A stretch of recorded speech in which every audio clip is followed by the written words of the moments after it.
আজকের এই রেসিপিটি খুবই মজার হতে চলেছে, কারণ এই রেসিপিটি বাচ্চাদের কিন্তু খুবই পছন্দ। আর বাচ্চাদেরকে আপনার স্কুলে টিফিন হিসেবে এই রেসিপিটি তৈরি করে দিতে পারেন।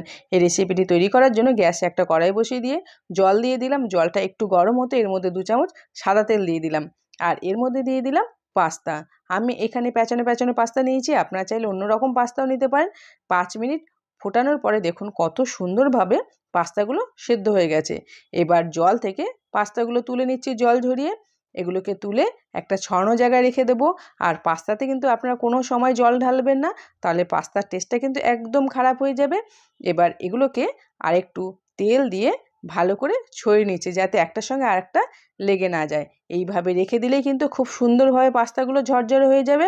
এবার পাস্তাগুলো রান্না করতে হবে, তার জন্য গ্যাসের উপরে একটা ফ্রাই প্যান বসিয়ে দিলাম। একটু সাদা তেল আর একটু বাটার দিয়ে এখানে রসুন কুচি দিয়ে দিলাম। রসুনটা একটু ভাজা হতেই দিয়ে দিলাম পেঁয়াজ।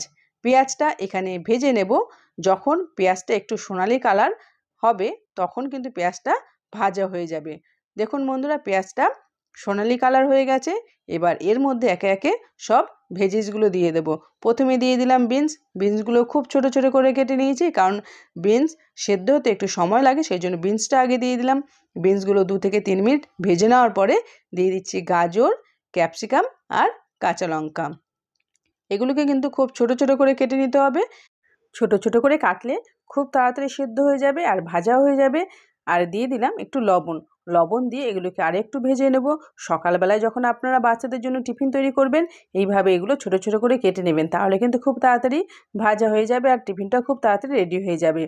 কথা বলতে বলতে দিয়ে দিলাম 1 চামচ গোলমরিচ আর একটা টমেটোটা খুব ছোট ছোট করে কেটে নিয়েছি। এবার এগুলোকে আরও 2 মিনিটের মতো ভেজে নেব। এটা ভাজার সময় কিন্তু খুব সুন্দর একটা গন্ধ বেরোচ্ছিল বাটার আর রসুনের। এগুলো ভাজা হয়ে গেছে। এবার পাস্তাগুলো আস্তে আস্তে করে সবজির ওপরে দিয়ে দিলাম। সবজির ওপরে দিয়ে এগুলো সবজির সঙ্গে খুব সুন্দরভাবে মিশিয়ে নেব। আর দেখুন বন্ধুরা, পাস্তাগুলো কিন্তু একদম ঝরঝরে আছে, একটার সঙ্গে আরেকটা কিন্তু একদম লেগে যায়নি।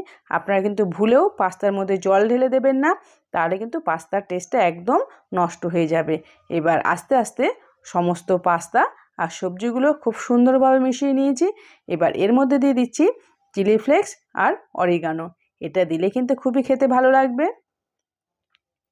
এগুলো দিয়ে পাস্তাটাকে আরেকটু ভালো করে মিশিয়ে নিচ্ছি। দেখুন বন্ধুরা, কত সুন্দরভাবে মিশে গেছে আর কতটা কালারফুল দেখতে লাগছে। এটা বাচ্চারা দেখলে কিন্তু খুব সুন্দরভাবে খেয়ে নেবে। আর এবার দিয়ে দিচ্ছি একটা চিজ কিউবটাকে ভালো করে গ্রেট করে পাস্তার ওপরে দিয়ে দিচ্ছি। চিজটা দিলে কিন্তু বাচ্চাদের আরও পছন্দ হবে। দেখুন খুব সুন্দরভাবে চিজটাকে পাস্তার ওপরে গ্রেট করে দিয়ে দিলাম। এটা কিন্তু খুব তাড়াতাড়ি তৈরি হয়ে যায়। এটা একদম চাউমিনের মতো তৈরি করতে হবে। বন্ধুরা দেখুন কত সুন্দর দেখতে লাগছে। এবার চিজটা দিয়ে ভালো করে পাস্তাটাকে আরেকটু মিশিয়ে নেব। তো বন্ধুরা, আজকের এই পাস্তা রেসিপিটি একদম রেডি হয়ে গেল। আর আজকের এই পাস্তা রেসিপিটি আপনাদের কেমন লাগলো অবশ্যই কমেন্টস করে জানাবেন।